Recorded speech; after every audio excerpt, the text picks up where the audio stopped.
For the first time I watched him, I could just see he had something different in him to what the normal players have.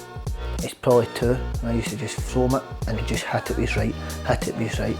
And then I'd throw it, and they'd play that for us. I talked to all the right people, and they'd all said exactly the same things. No, this is either I won or we won. He's obviously been a name that everybody spoke about, even down the road. I think his name was going about when he was, 16 years old, and he was getting spoke about. You're not going to school today. And I was like, alright. And he's like, you're going up to train with the first team. I was like, buzzing like class. He says, don't tell your mum. Oh my God, that's Frank Lampard. Frank, can I get a picture? Billy was like...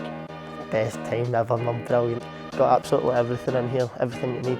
I got a taxi straight from Glasgow to Norwich, through the night, through the rug.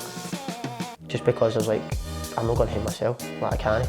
I was like his dad at times looking after him, and I was probably harder on him than anybody else in the squad because I knew what he was capable of. When you get called up for your country, there's no better feeling. Oh, and Gilmour scores! Obviously I'd heard a lot about through my contacts at Chelsea at the time. And you're looking for someone who can maybe be the future of Scottish football, and certainly at that stage of his career, Billy was one that we earmarked. For everything that he might still achieve in football, at the end of the day, he's still just their wee Billy.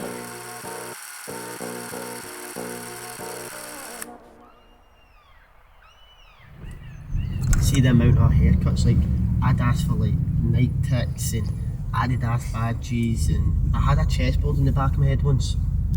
Literally, I'm just thinking, seeing I look back, I had some terrible haircuts. Was there ever a haircut that was influenced by a footballer? Ronaldo probably. The original one? No. That's, do you know what, I've never had that haircut. My mum would never allow me either. Cristiano probably. Mad, innit? It's quirky, Brighton's quirky. That's what I always say to people, it's a quirky place. But it's different, I like it. Like, there's always something going on in Brighton, literally. That's what I've found out. There's always something going on. If there's someone DJing on the beach in the summer, or there's little events, comedy clubs, loads of stuff. Family come down, they love it, and when they do, they always come to the PR. And especially I've got 2 little cousins and my little brother, they'll come down and we go and play like mini golf or bowling, go to the arcade. But you don't take that for granted that the family still do that? No, definitely not. And sometimes I won't be playing, I won't get on the pitch, and oh, it's good, we've got to see you for 10 minutes after the game and we've got a wee chat. But they always make the time and effort to come and see me, and especially now. So I would say my earliest memory, I remember the couch, the 3-seater, and I used to throw him, it was just like a wee sponge ball. And it's probably 2, and I used to just throw him it, and he just hit it with his right, hit it with his right. Just throw him it. Any time he picked it up, I was like, I'm not playing. So he's can't pick the ball up. So you've got to kick it, And then I throw it, and they'd play that for us. I've never had ornaments in here. They used it as target practice if I had any ornaments. Flower bed, wasn't it? Flower bed, hanging basket, flowers. Hang down, and me and Billy would choose them as targets, as if they were top corners. Like, right, see how many attempts it takes you to hit it. Was it like jumpers for goalposts with the 2 boys? Were they just playing morning, noon and night? Yep, constant. Even rain, hail or snow. I remember Billy must have been maybe not even 2, and they had to go and try and find the smallest welly boots you could get so he could go outside and play in the rain, because it used to always just stand at my mum's patio door crying. He wanted out. Even his mum, see if we're in Astro in the summer, don't come home for your lunch, son. I'll bring your lunch to you so you can stay at the football. I'm like, tell him we come home for half an hour. He's going, no, because he might be in a game of copy or something. So she'd take the lunch up to the AstroTurf for them, pass it through the fence and then come back down. And then we'd see them about dinner time. First time kicking a ball, probably going down the park at Central Avenue. My granda taking me down there, just kicking the ball as far as he could in the air, and me trying to control it and telling him to keep doing it until we got tired. Mum taking me to training, my dad taking my football team. That's like the first proper memories. At School you get like the all about me sheets, and it's like, what's your favourite colour, what's your hobbies, what do you want to be when you're older? And he put, I want to be a footballer. And I was like, you need to choose something else, because not everybody makes it as a footballer. No, I will. Like, that's just what I wanted to do. I'd never ever thought about what I would be if I never played football. What special day is it today, Billy? My birthday. Right. Right. These are from Harvey. Huh?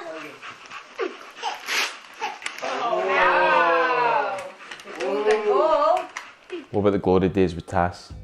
Yeah, Tass's good days. My boys' club growing up, playing with all my friends from back home at school. So it was like play at the weekend, training after like school and stuff, and then the next day at school you're talking about how good this was at training. And my dad was a coach, so if the training was crap, I'd be telling my dad. My dad knows how to get the best out of me. Since very, very young, I'll be playing fine, and like he'll be saying stuff like, he's doing better than you. And I'd be like, no, he's not. He's like, he is. And then I'd get like pure raging, pure annoyed. And then that's when he's like, when you're annoyed, you play the best.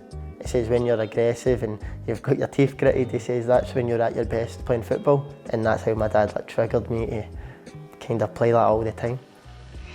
Hi Dad, and this is the kick-up ball. You get to numbers and you kick up like, see like that. See, I remember you show me like you did.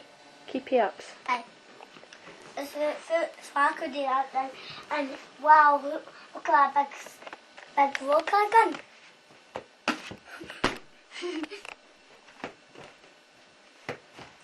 So let's try it here. Ready? I'm gonna do this for you. Practice. Going back to 2009, Saturday morning, I'd set out my programme where I was going to go. Watch Billy play with Tass. My programme was to continue on to Ardrossan. I couldn't help but watch Billy's game through the game that I was watching, and you're just hoping that nobody else for another team turns up. For the first time I watched them, I could just see he had something different in him to what the normal players have. Probably the best that I've ever watched in a young boy at that age. I phoned Jim McNee, who was in charge of that age group where we were taking players in. I just said, Jim, I've got somebody here, need to bring in. How quickly? I says, he'll need to come in right away. So went up to Murray Park, trained, and then he would come to like all the boys' club games, and every time I seen him, I thought he was my mate. I just went over and, what's happening, Scott, high five, and people were like, who's that? That's a Rangers scout. And I was like, all right. I just treated him like a mate. I would still play my boys' club game in the morning, so early morning kick-off, and then maybe get took off in the second game at half-time to run up to Rangers. So it was like me and another boy, Aidan Gibb, so we were in the same boys' club team and played for Rangers. So we would get subbed off at the second game at half-time. My mum would drive us up to Murray Park. It's hectic. Chaos. I would finish at 4:30, come home and pick up the boys, or whoever it is that was going, taking Billy up to Rangers or to St Mirren, and my mum would make me like a wee packed lunch, and that was my dinner to eat. Once I took Billy to his training, I'd sit in the car and eat while Billy was doing his training, and then I would go out and watch like the last hour or so. My mum and dad always had great backing, like my mum, dad, my granda, my auntie and uncle and all that. They would always support me. My granda would take me one night if he couldn't, mum, if he couldn't, dad, whatever. And they were like always just letting me do whatever I had to do. If they had to drive 2 hours to get me to training, they would. There's 1,000 stories of people that were good when they were young and it doesn't work out. So nobody was getting ahead of themselves at all and enjoy football. I enjoy football, brilliant, but you don't look too much into it. Tass, Pato. Guy just follows me everywhere, doesn't he? Jesus.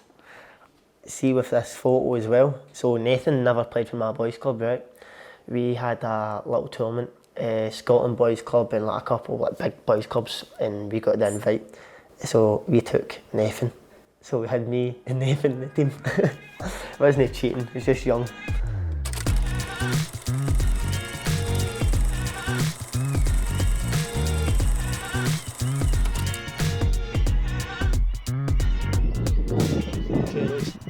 Chocolate crepes and all that. Oh. Do you know what I would really love? See a Tango Ice Blast.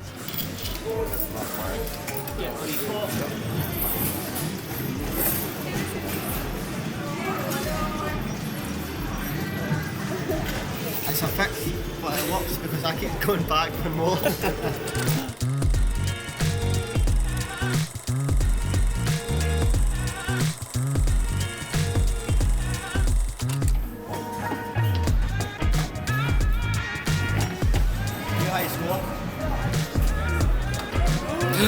A joke. No. Oh no, look.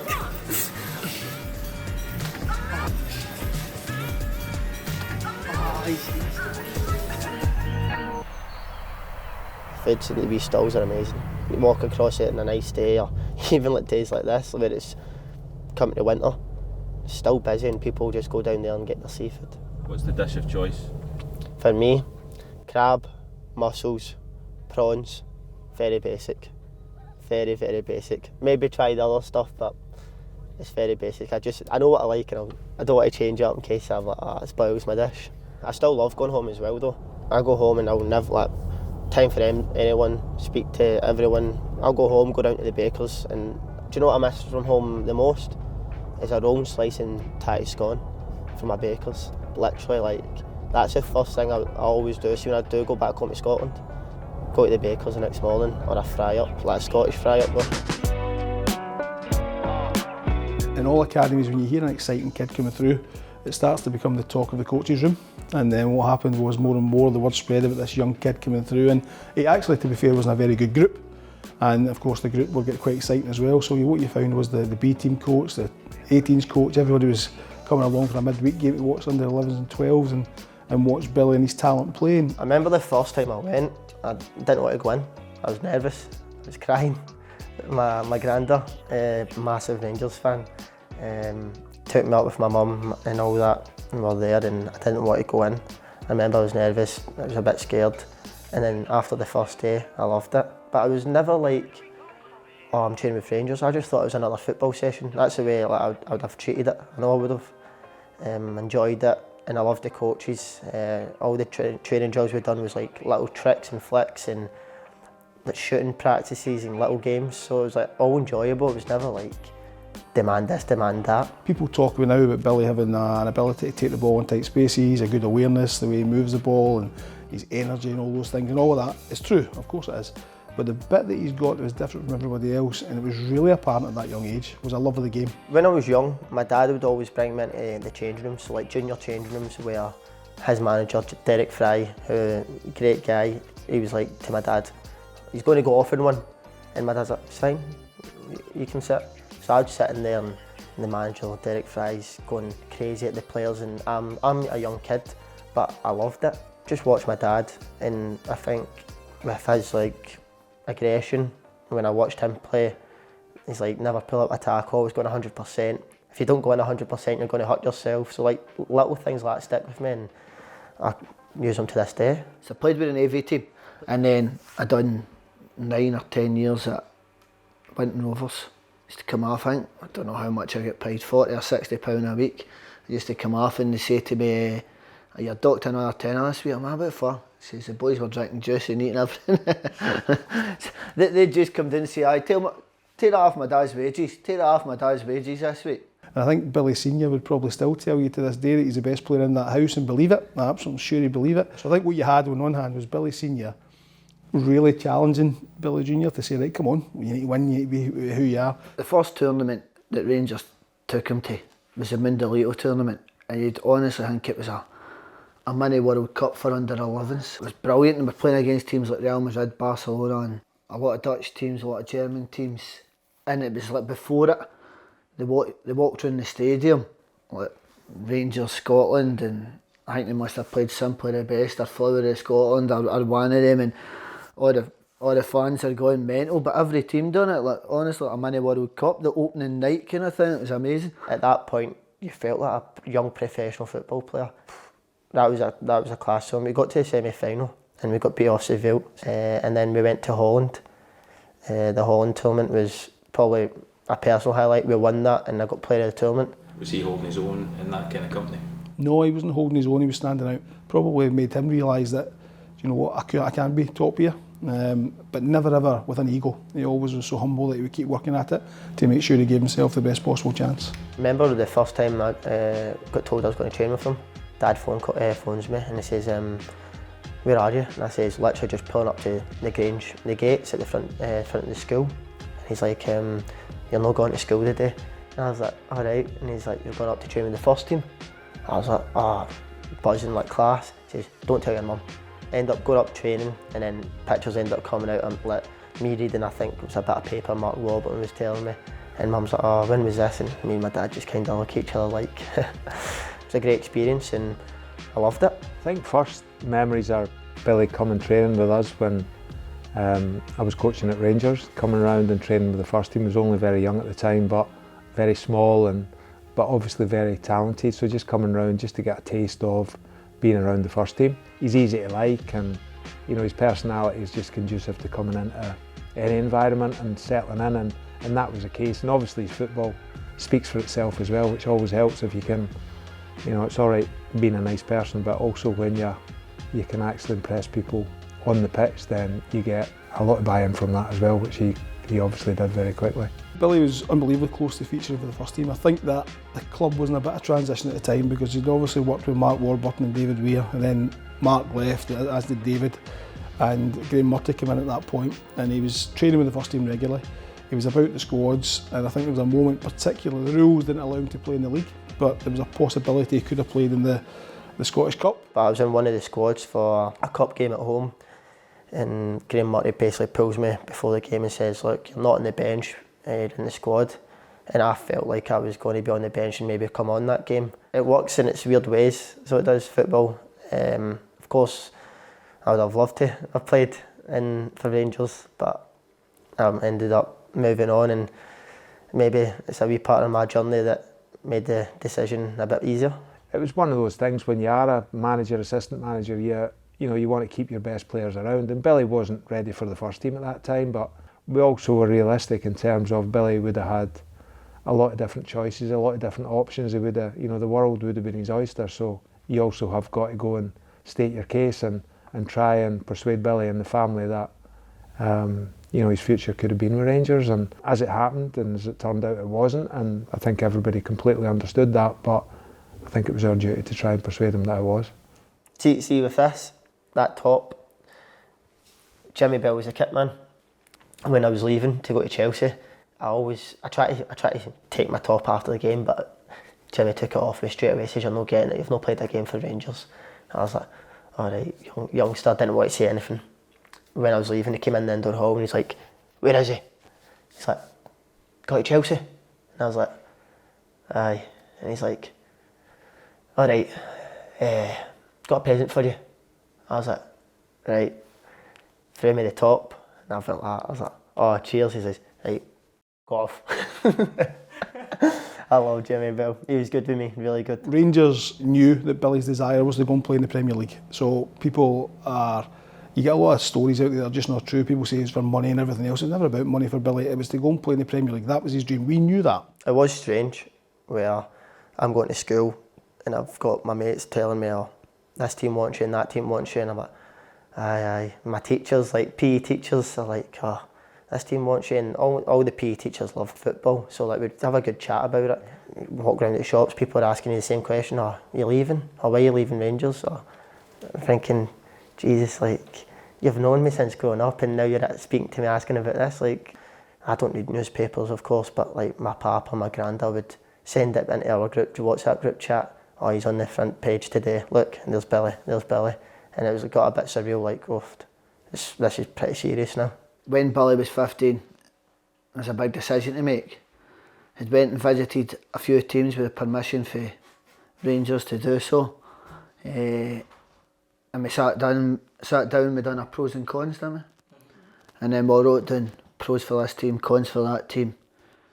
And then put in order what you thought of the 4 teams. And all the pros that we put down were very similar. With Rangers it was the exact same. You're at home, still playing with a massive club, you're round about the first team, we can see you more often. 15, 16 years old, trying to make the biggest decision of where do I want to play football. We read them all out, and eventually we all had the same answer.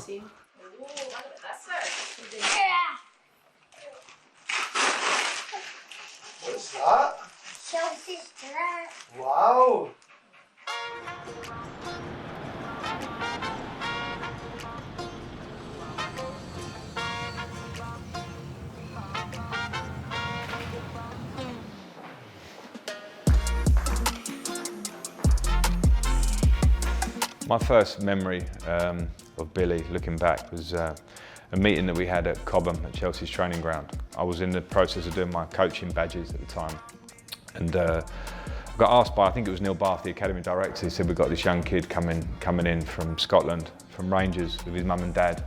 As soon as you're here, can you come and tell him a bit about Chelsea, you know, your experience as an ex-player? That was a great day as well. We all went down as a family, all four of us, and we're signing for Chelsea, and Jody Morris is going through my clips, and then the next minute we get a knock at the door. And I was just like, oh my God, that's Frank Lampard.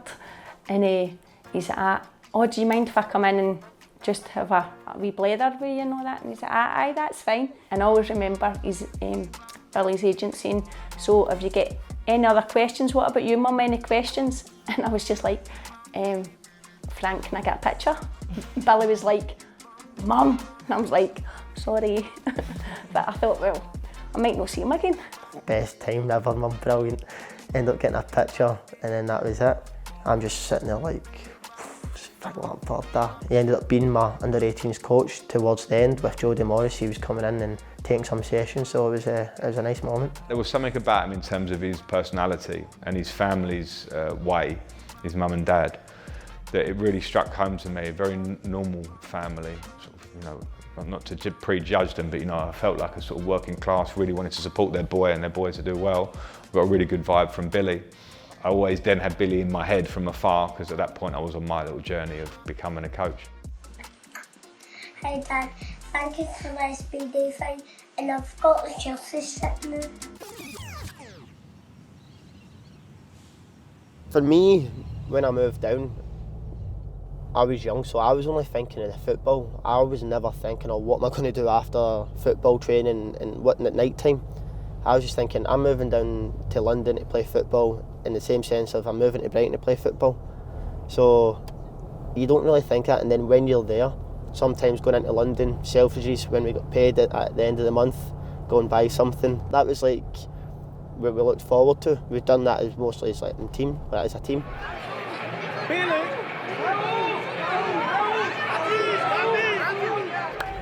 Who would you kick about with from Brighton if you were off? This season, Ansu just came. He stays here himself with his brother, so the odd time he'll text me or I'll text him if we want to go for a meal or we'll go into London or something. What do you and Ansu Fati have in common? I think it's just football and that's it. I mean, he doesn't understand Scottish well, I don't understand Spanish. But it's like we played against each other when we were younger. On our away days, we sit next to each other on the plane or on the bus, we'll play Purchase. So it's like Ludo basically. And me and him will play this for like hours. It gets very competitive. So some days you'll be like, right, Ansu, that's enough, or he'll be like, Bill, that's it, done.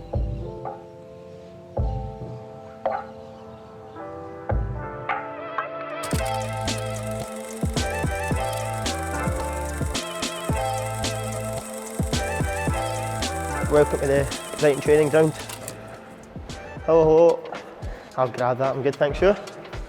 Don't worry about the camera, Charlie. Buzzman. Oh, you've got the two best guys at the club. 3, 4. No, you missed out. This is Cal. Hey, you just missed out. Buzzman. Oh my God, you got no O's. Admin. Yes. You got no O's. You Don't just care. missed out what he was wearing. No. Oh, that's amazing. I'm just printing it up now. #1 fan. So Buzz has got his own quiz. Wait. You want to speak to them, Buzz, about your quiz that we did at the training ground? It's just a quiz that we made up and it's gone well, isn't it? It's flying. You're on it soon, huh? I'm on it soon. Massive numbers on YouTube. You're going to the shirt room? Going to show them the shop. So this is all Buzz's kit room. All the players, ex-players. So this is all the players' international kits. There's mine there. Some collection, but he's got a fellow Scottish mate. Super John McGinn. I think this part's pretty good though. I enjoy this part. Also, this is a youth team gym but they see us like we walk past and stuff, so maybe a little bit of inspiration. What I do in the gym? What are you good at in the gym? Walking around, to be honest. To be fair, I do my stuff, I do like my prep work and that, but I'm always like, want to stay outside and just kick a ball about. That's the best way. Got absolutely everything in here, everything you need. TV's usually on, and then tech ball table up there. A couple of the boys are always messing about. To be fair, some of the South American boys are unbelievable at it. I never get involved in it, to be fair. Sometimes I have, but just for fun. In the mornings, I just like doing my own stuff, like kind of just getting ready for training. But nah, and then you get the view of the pitches and a little bit of the sunrise, you know. It's lovely. Some gym in it. It's absolutely class. Do you know what? I've got one pet hate, right? See, when we're in here, obviously it's South Americans and all that, they all play like Spanish music. Don't understand any of it. What? Fancy this? Aye, right.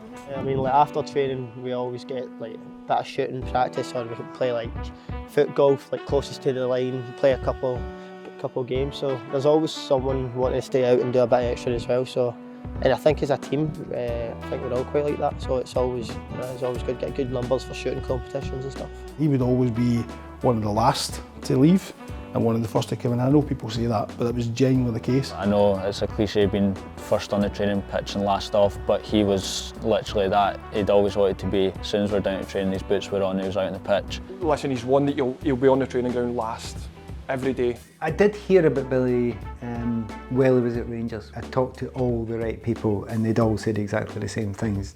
No, this is either a one or the one. You talk about the quality of player that we've got coming through. There's always a question with a young player, especially a player that might have a slightly slight build, physicality. The game's so physical these days that you can't hide a quality on the ball and an understanding of the game. And in those early days when I was coaching at a very young level, for me, he stood out as a top young player already. One other thing about Frank Lampard when he was in charge, he did not care about names. He did not care about reputations. He only cared about, are you good enough this week to get a game for our team? Good, you're playing. When I returned to Chelsea to manage, I think my staff were full of ex-academy coaches. People like Jody Morris, Joe Edwards, Chris Jones. So there was always a lot of feedback about many players in the academy. Our biggest question was who's ready. Always, Billy was at the top of the list at the top. I think Billy said he was going to be in the squad, didn't he? For Sheffield United, there was a good chance he was going to feature if things were going okay. I think we were up 1-0, seen him warming up. But we've seen him warming up a few times at other games and we're thinking, nah, he's not getting on, he's just in the squad. And we ended up, I was going on and my mum and dad are in the stands and I remember being nervous. I think, oh God. I just remember him like warming up, so my mum and dad were with us as well, and we were all like, oh, there he's here, he's coming on. And then he takes off his bib and he's standing in the sideline with Frank. And I remember saying to Harvey, I gave Harvey my phone, I'm like, Harvey, go. And he's like, what? I'm like, take a photo, go, quick, take a photo. And he's like, aye, all right, Mum, calm down. And then when he gets subbed on and the ball's coming towards him, I'm like, oh no, run away from it, don't touch it. Remember I take a touch past a player and see when I've lost it, my legs have went all jelly. And I think I was only on the pitch for 5 minutes. But see, after the game, it felt like a 90-minute game. All the effort and time that you put into your son hoping to achieve his dream, and then when you see him running on that pitch, you just think, as a parent, that's all you want for your children. It was a dream come true, playing the Premier League, especially for Chelsea, and ticked off one of my dreams when I was a young kid.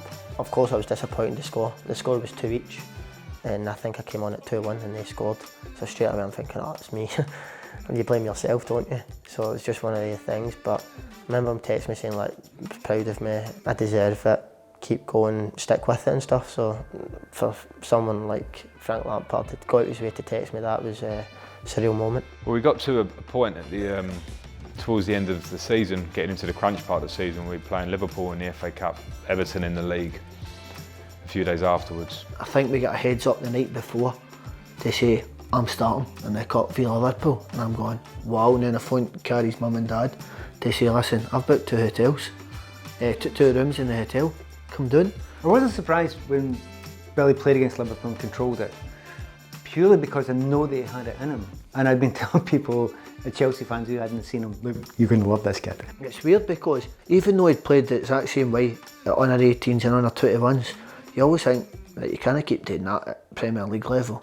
And then he went on and he just played his own game. I'm going, well, that's just the way he plays, that's him. I don't know, I think it was Roy Keane that announced he got man of the match, and it was just like, wow, that's my big colour. And I think we probably all know what happened. Anyone who knows Billy's story knows that that game against Liverpool, he played, it was man of the match, played an incredible level of quality and personality. A big week for Billy. I threw him in there a little bit and he absolutely stood up and delivered. I settled into the game really quickly, and it was like nice touches of balls, couple of nice dribbles. And then, of course, after the game, my dad pulled me and said, like, you need to do it again, like, can't just live off that. So we had Everton, and I was more nervous for the Everton game because I think that was playing in my mind. Like the full week, well, the 4 days preparing for the game, it was like, oh, Billy Gilmour. It was everywhere. Right, find out I'm starting, and remember, like the first thing I done was got in the half turn and played the ball forward, and straight away my nerves just calmed down. I was like, right, I belong here. I can control. I'm not just like I'm running, defending. It was more on the ball stuff, which I knew I was comfortable with. Is anyone in the spa? Yes, there is. JP? Is it just him himself? I think it's just him. Right, okay. JP won't mind. Oh, it's unbelievable, isn't it? Come in here, get your towels, your house coats and all that. What do you call it? House coat or dressing gown? Ah, never been. Unreal, innit? Mostly after most days of training, I'll come in here after like gym and lunch and just chill out.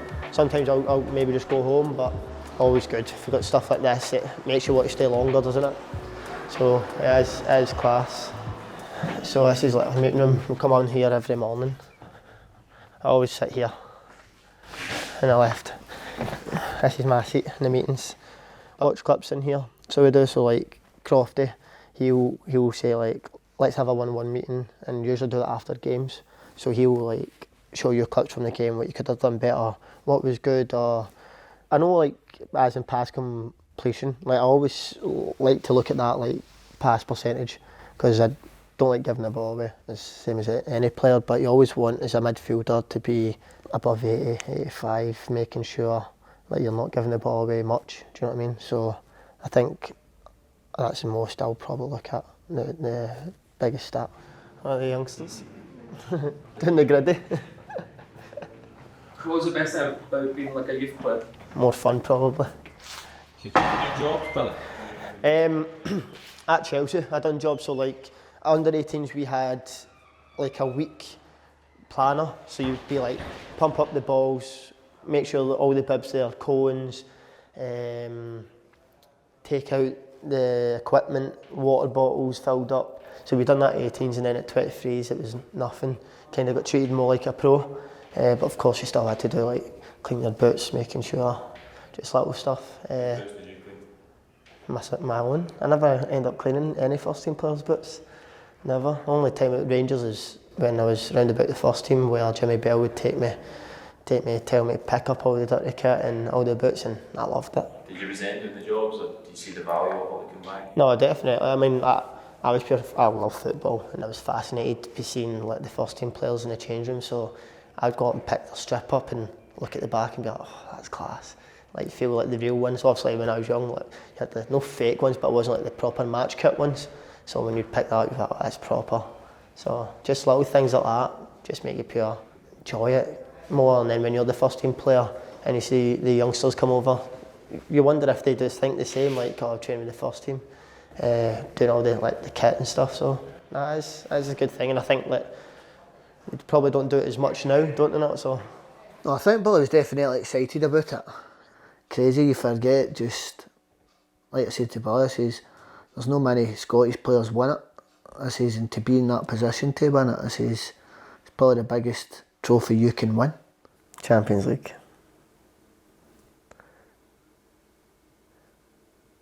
There's one photo in that. Another good one. So Mum's obviously saved it for Snapchat. There it's there. That's the favourite picture. My favourite picture of all time. Me and my wee bro. How close is your brother? Very close. We've got that. It's a love-hate relationship. So it is. We always argue. But we get along really well and talk about football, golf. He loves golf and he is better than me at golf, so he always beats me. Who's the better cook? Harvey. Oft. But do you know what? See when he came down, he would cook my dinner and then he'd make dinner and I would come into the kitchen, the kid when I was trying to help, and he just told me, Bill, away and sit down. Honestly, see, his food's amazing. I've got pictures of it as well. It's grand, great. So the Champions League final was Chelsea v Man City in Porto, and it was like surreal. Like, obviously we're all into football, so the Champions League final is like the top game in club football, do you know what I mean? It's one of the biggest games, and for your son to be there, you're just thinking, wow, this is amazing. This is things that we watch on telly and now we're actually at it. No, it was a great night. I was on the bench, so I was really happy. I knew I wasn't going to play, of course, but to just be around it and experience the build up to it, you watch that stuff on TV, and of course I've seen Andy Robertson do it, seen his medal. I'm thinking that's amazing. And when we went to the Champions League final, the build up was great. It just didn't feel real. It never. And after it, when we won, it was class. Get a medal and Champions League picture with the Champions League trophy. Families on the pitch getting pictures. You're thinking this is amazing. You definitely get a kick to think, you know, that's just a wee boy that I watched at 8-year-old, and look at where he is playing now. He's obviously been a name that everybody spoke about even down the road. I think his name was going about when he was 16 years old, and he was getting spoke about from huge personalities and huge names in the game. And the first time I actually met him would have been at the Euros when obviously he made the squad. I think obviously with the COVID situation there was a enlarged squad, so there was a chance for me to bring 3 extra players in. I looked at what was around, what I could do. Looking at the younger ones in the squad, at that time was David Turnbull, Nathan Patterson and Billy, who obviously I'd heard a lot about through my contacts at Chelsea at the time. I knew he was good, I'd seen him play a couple of times. And you're looking for someone who can maybe be the future of Scottish football, and certainly at that stage of his career, Billy was one that we earmarked that could be part of the squad moving forward. When you get called up for your country, there's no better feeling. Since under 15, 16s, put the shirt on, represent my country.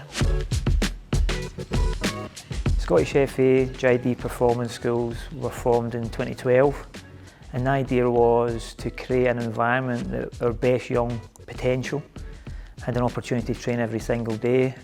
So we looked at the country in general, and we tried to look at the most populated areas, the historical areas of where football players would come out of, and we created 7 schools. When I heard that, I was like, yeah, that's where I want to go. Don't need to do much school, just play football. But I thought I was going to a football school where there was no school, so I was like, it's even better. I went to Grange in Kilmarnock, an amazing school. I loved it. It was brilliant. We always done it every single day at school. Go and do our classwork, English, math, science and PE, and then you done football. Didn't need to go and do like geography or history and stuff. So like, if you're telling someone, oh, you're going to school but you're going to go and play football for 2 periods, yep, I'll take it. And the idea behind it really is to create a different type of environment, an environment where you can generally be really patient as we try and create a national identity of a football player, one that we hope that can form the basis and the foundations that they can go and have a career in the game. The amount of people that have came out there performing school, for instance myself, I've got Nathan Patterson, Christy Hamilton, there's loads of boys out there, there's even younger ones now who are coming through who have made the step where they've went from performance school and left to go down south, or they've went performance school and now they're in the first team. Right, go again. Congratulations to the Scottish FA Performance School JD graduates. Mate, I'm so nervous. Congratulations to the Scottish FA JD graduates. I've got it. I think, anyway. Just say well done to all the wee guys going to school play football. Feel like that, will you? Right, Feel like no, that, it's fine. Right, we've got it. Right, 3, 2, 1, action. Congratulations to the Scottish. Oh, I've got it ready. I've got it. Congratulations to all the Scottish FA Performance JD graduates. What did I say the first time? Congratulations to all the Scottish FA JD Performance School graduates. The hard work starts now. Good luck. Good luck. Get it! People like Billy bought into the idea of not just wanting to play for Scotland, but proud to play for Scotland. This pride of watching our national team playing, and we thought that was coming back. And then once you started seeing him playing the youth squads, you knew we'd achieved that first goal.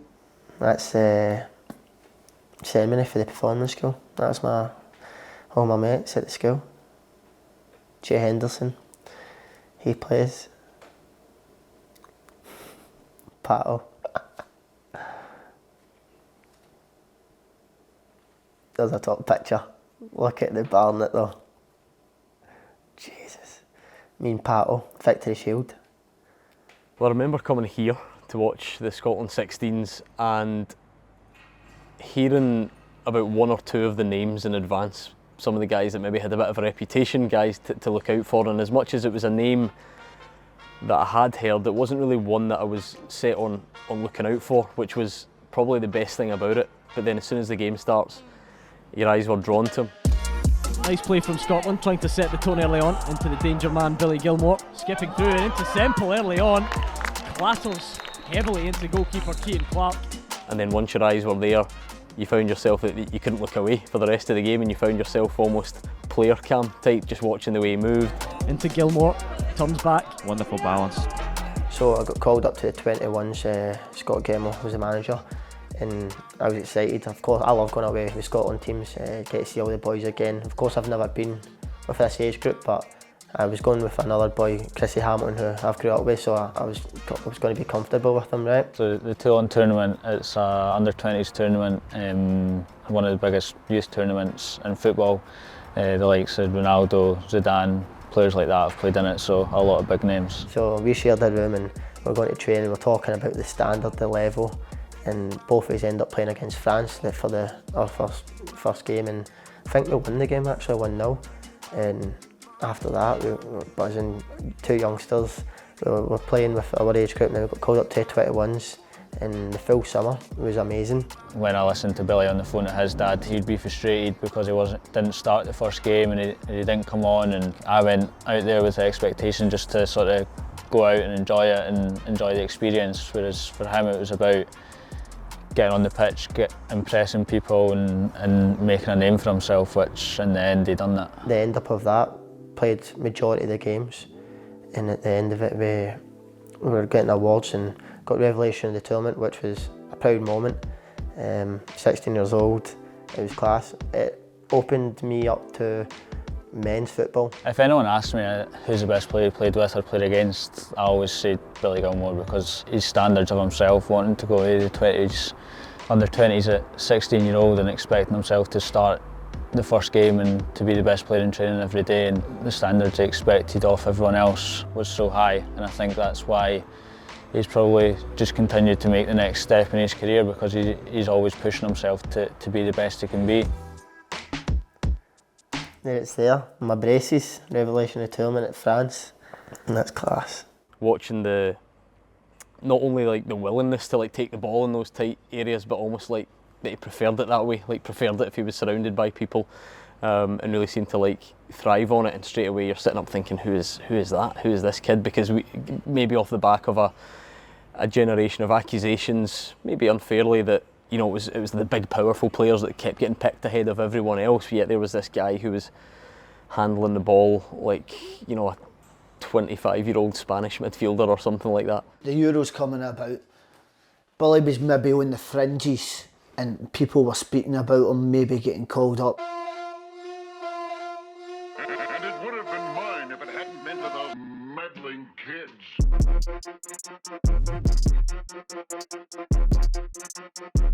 I got a text in the morning, congratulations, you've been called up for the A squad. Literally, that's how vague it was, right? So I ended up straight away, I phoned my agent. So is this true? He's like, who is it? So I sent him the number. He's like, yeah, that's Frank. He's like the part of Scotland. He puts out squads and that's right, cool. So that's when I was like, believed it. I've went through all the age groups and now I've just been called up to the A squad to go and represent my country at the Euros, and I was like, what a feeling that is. Like, it's a dream come true. The biggest buzz I got was a text from Andy Robertson. Hi wee man, Robbo here. Huge congratulations on getting called up. Really deserved. All your hard work paying off in the end. Amazing season you've had on a high. Making sure confidence is exactly what you do at Chelsea. That's why you're in the squad. Me and the rest of the lads will help you and the new boys settle in. I'm sure you'll love the experience in the camp. Good luck in the final and I'll see you next week. Skip. No number saved. I was like, Skip, it's Robbo. It's like, that's a nice touch. Told my mum and dad, everyone, and it sticks with me actually. He can play the left side of the defence. Liam Palmer and Andrew Considine have dropped out from the last squad, by the way. They are not. Billy Gilmore. So I remember we travelled down for the England game. I said we get something to eat, and then I think maybe about 11:30, 12, Billy phoned us.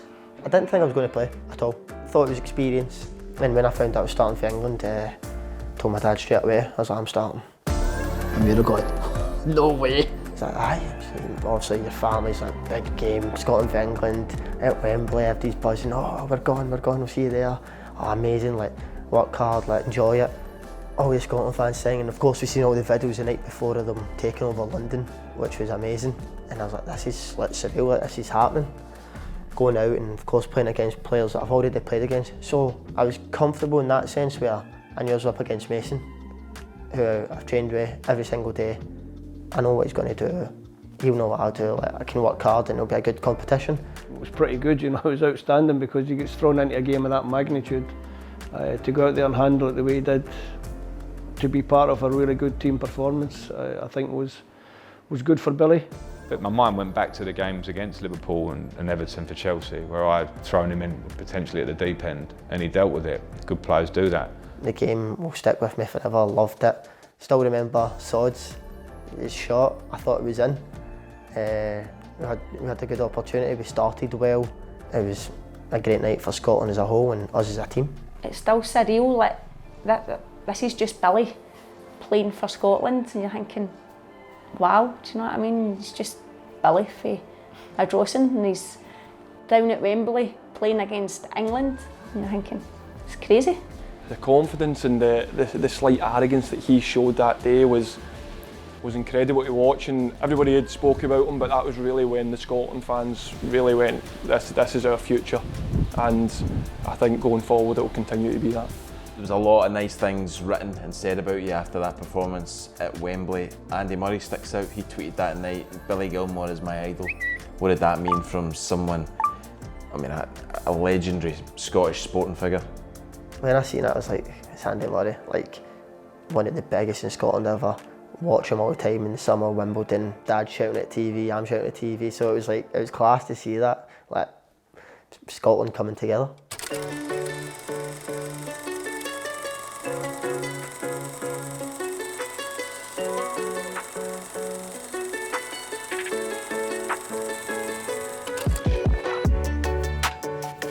Look, Scotia.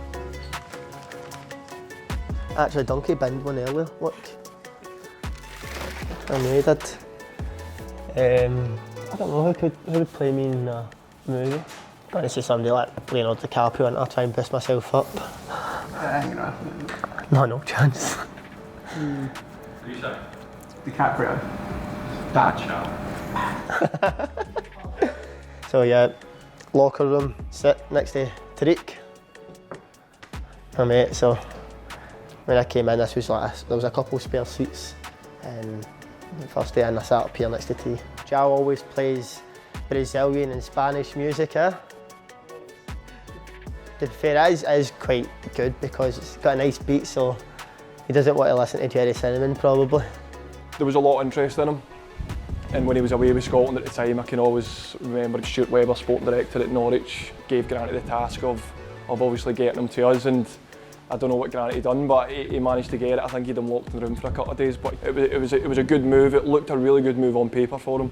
My agent got a couple of calls saying there was teams interested to take me on loan, so I go to Norwich and I know Norwich in the Championship, top team, and they always played nice football, so that was my visual, and maybe that was a naive thing from me, thinking that we were going to do that in the Premier League, where I know it's a total different league. When I look back now, I've learned so much more.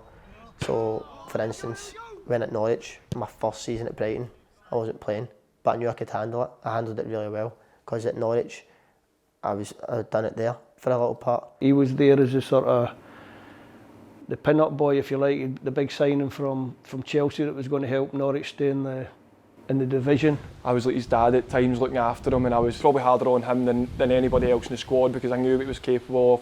Everybody struggled a bit, and Billy couldn't find that form that everybody wanted him to find, but I think that's maybe where he now can look at it and say, well, when the chips are down, I know that I can still fight on and I can still go and try and do as much as I can. Mostly, see if we've been beaten, I've not played well, or even if I have played well but been beat, it'll play in my mind like, how have we not won this game, or why have I done this in the game? And I don't think I'll ever switch off from it. I think I love coming home and think about the game, and maybe sometimes shove on match of the day and be like, right, let's see what I've done.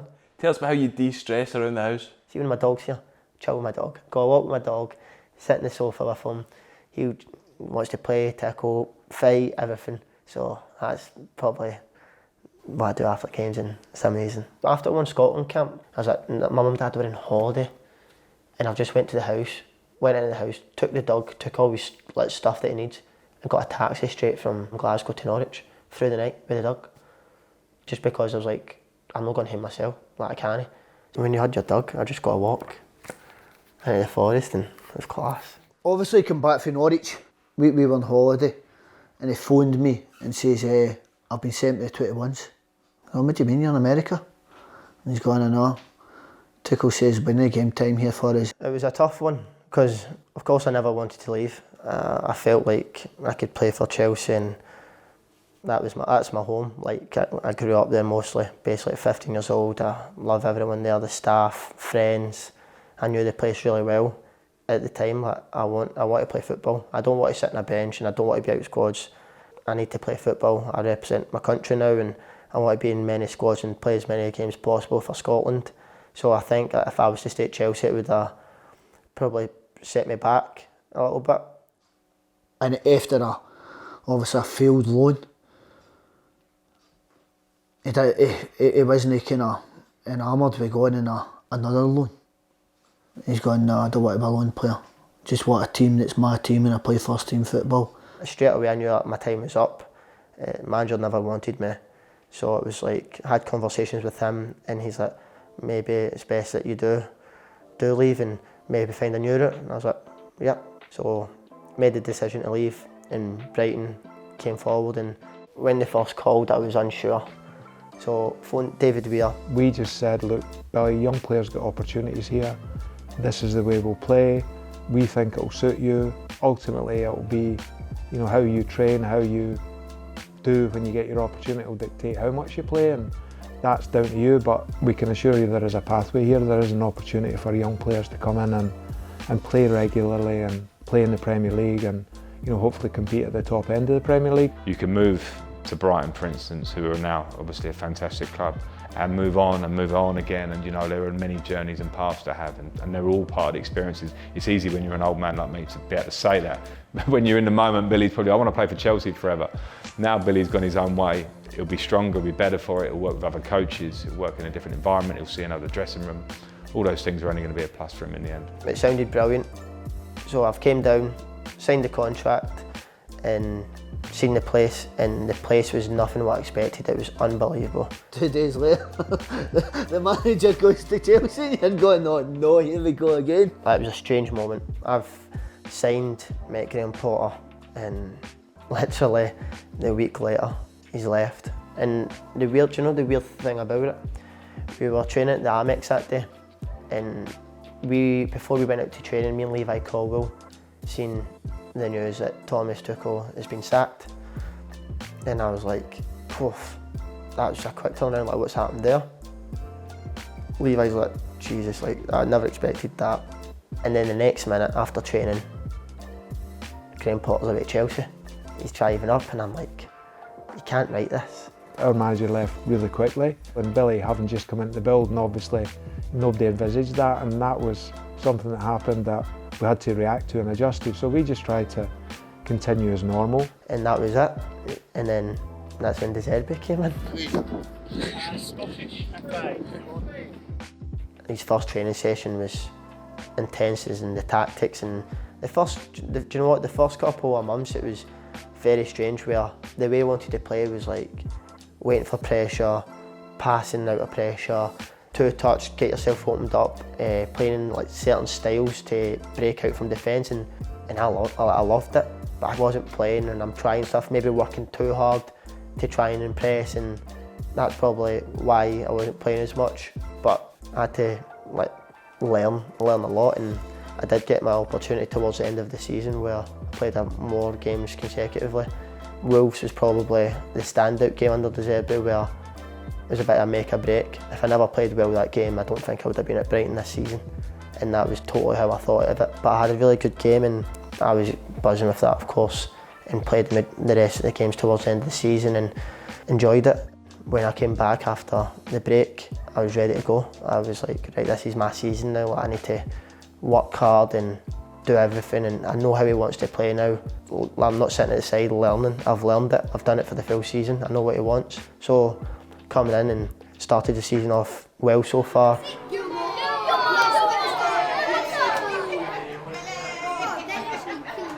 I think his ability to take the ball under pressure, his ability tactically to understand what a coach wants, his game intelligence, his game understanding, and his knowledge of football, I think, is really important, as well as his low ego in terms of if he's not playing, he's still a good person around about the building. The basics to enable you to be a good footballer, Billy does them well. To have the ability to receive and understand spaces around him, pressure when pressure's coming, when to move the ball quickly. He's got a fantastic range of passing, so as well as playing short, he can find longer passes and change play balls forward and behind, like penetrative passes rather than just safe. He's got that mixture to his game. He's got a toughness about him that means he'll put his foot in, and a determination which I think is important in the position of the pitch that he plays at. For me, was always Billy was going to be one of the big players moving forward, as he's proved, and was just to keep him involved. When you've got the qualities that Billy's got, you know that eventually that quality is going to rise to the surface, and he's going to become part of your regular picks again. So that's how it worked out. No manager or manager of the ability of Steve and experience of Steve will give out free passes. You know, if Billy's not playing for his team, he better come and train well and show that he deserves to play for Scotland, or he's not going to get in. And I don't think Billy could be in any better hands as his national manager than with Steve. With me, he's like always stuck by me, and I always wanted to go away with Scotland. I always wanted to play, but just to be part of it at the time when I wasn't playing, I was like happy. I'm there working hard, but love the gaffer. The gaffer gives me a lot of trust when I'm on the pitch. If you're playing for Scotland, you should always expect absolutely every ounce of energy you've got. Please tell me, anyone who's listening, have you ever seen Billy giving any less than that at any time, at any training session? No, you haven't.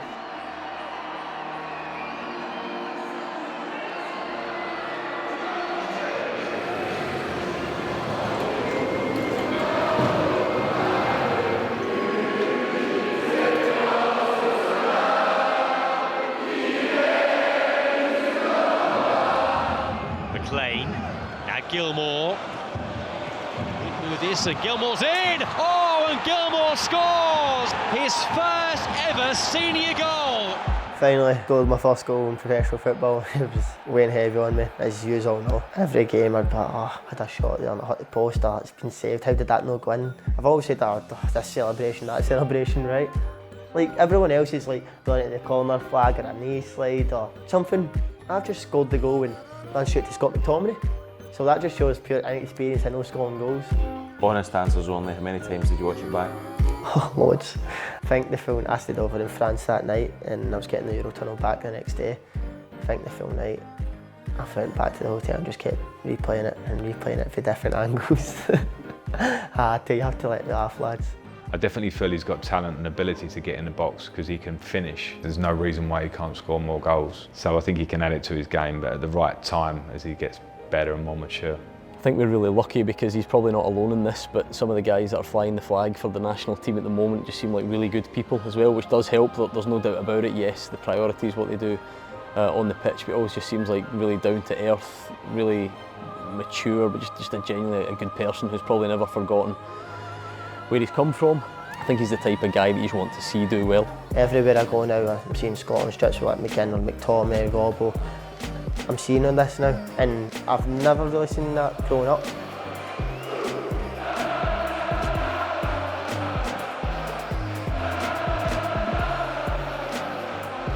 And now to see that, it's a massive thing now, like we're doing for the country, and inspiring these young kids to come and watch Scotland games, and their best players are Scotland players, their favourite players. So it's amazing to see, and hopefully we can continue that, and it can continue through all the age groups. I would say he's a figure that the young football boys and girls do look up to, don't they? Oh, definitely. It gives them a kind of inspiration, like, oh well, Billy's from Ardrossan. A lot of our friends still coach for TAS and for Winton Rovers and different things like that. And when we go a night out with them, they say, oh, it's great, it says having Billy as a kind of example of what you can achieve if you stick to it. We're quite good at the moment. Not pushing it too far, but we're quite good at the moment. He's achieved a lot already, and he's had a really good start to his career, but he's still got a long way to go, and I'm sure Billy would be the first to say he's learning every day, especially under a manager like this and in the Premier League, which is is an elite level. But we all know Billy is and will be going forward a massively important part of Scotland team. As long as Billy is happy at the end of the day, what he's done in his career, where he's been, and probably hopefully won a few things as well, I think that's, as long as he's happy, that's the main thing. All Billy's achieved in his football, and for everything that he might still achieve in football, at the end of the day, he's still just their wee Billy.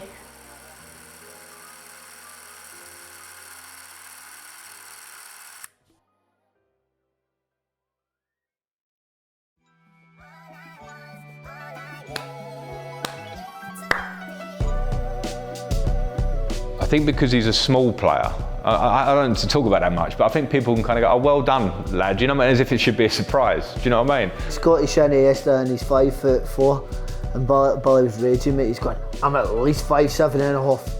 If you ask me the best players I played against in midfield, amongst others, I'd go Xavi and Iniesta, because they were incredible football players. You couldn't get near, would always receive the ball and play, and no one belittles them.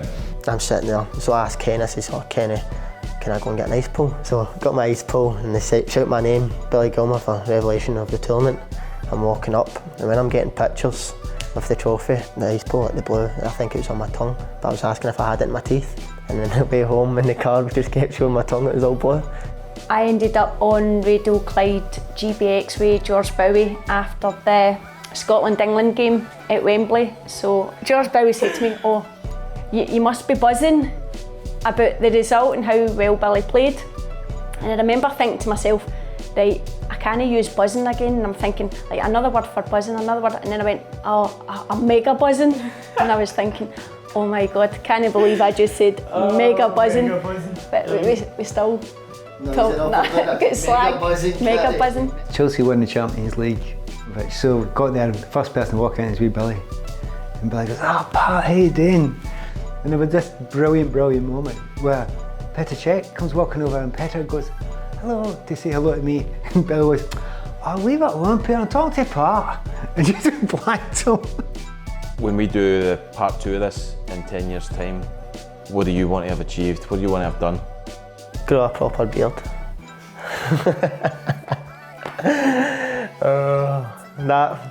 Grow a proper beard. Won a lot of trophies. Yeah, like 10 years' time. Jesus, this will go quick as well, won't it? Yeah, scary to think. 10 years' time, still playing football. I'm not going to push for anything, but 10 years' time, still playing football, win trophies, and hopefully still representing my country.